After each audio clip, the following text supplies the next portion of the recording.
Well, first of all, I'm a guy that does or did not believe in ghosts for years, man. I was extremely skeptical. But we had this cabin up on a lake up in North Georgia that we used to go to. I had it for 20-something years. And we used to go up there and just hang out. And it was supposedly, the story that I heard was that it was built around or close to or maybe on top of an old Indian burial ground.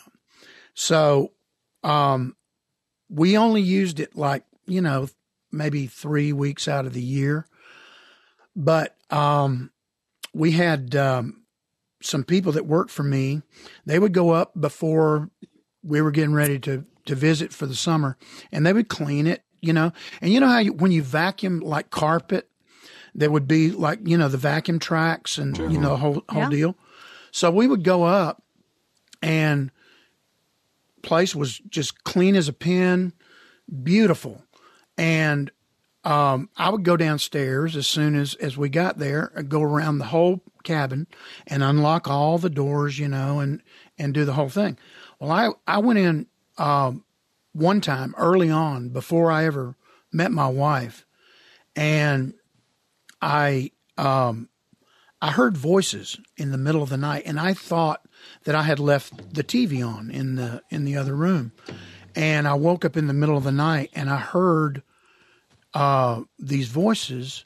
And so I got up out of bed, and as I got closer to the door, I could hear the voices very clear. And there was at least 3 people that were talking, but they were talking in a Native American language. It was like watching episode of Dances with Wolves, and watching Dances with Wolves. And I freaked out, man. I freaked out. Now, was this outside the bedroom door or outside the front door? Outside the bedroom door, in the living room. Oh, that's different. And so I opened the door up, and there's nobody there. And of course, I have to go back. We decorated the entire thing, since it's a cabin in the woods of North Georgia. I decorated the entire thing with American Indian artifacts, Native American artifacts. There were Native American drums, masks, everything from the Cherokee Nation to the Apache Nation to the you name it. There was the Crow. There was all these different things that I had accumulated over the years from my travels all over the country. So when I met my wife, we went up on one particular trip early on, and I walked in and I went downstairs, and the vacuum tracks were still in the carpet. The bed was perfectly made, and everything was perfect. And I just opened the door. I didn't even go over and unlock the doors. I just opened up the doors just to check the room, make sure everything's good. The next morning, overnight, we heard those voices. My wife heard them. I heard them.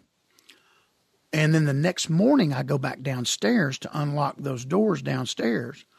And there are footprints in the carpet going from the door to the bed. Their doors they had one of those big Katie bar the door bars that went across. Mm-hmm. It was like French doors. Mm-hmm. So there's a big bar that goes across, and it had padlocks on both ends. Those padlocks had not been disturbed.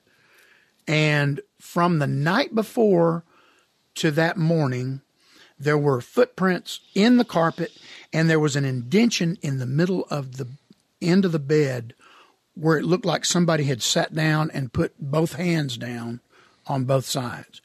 And I screamed upstairs. I said, Teresa, you got to come down and look at this. And she did. And we had several experiences like that. And then all of a sudden, they just kind of stopped. They just kind of went away. You didn't immediately, burn the place down and run for the car? Or No. Nothing like that.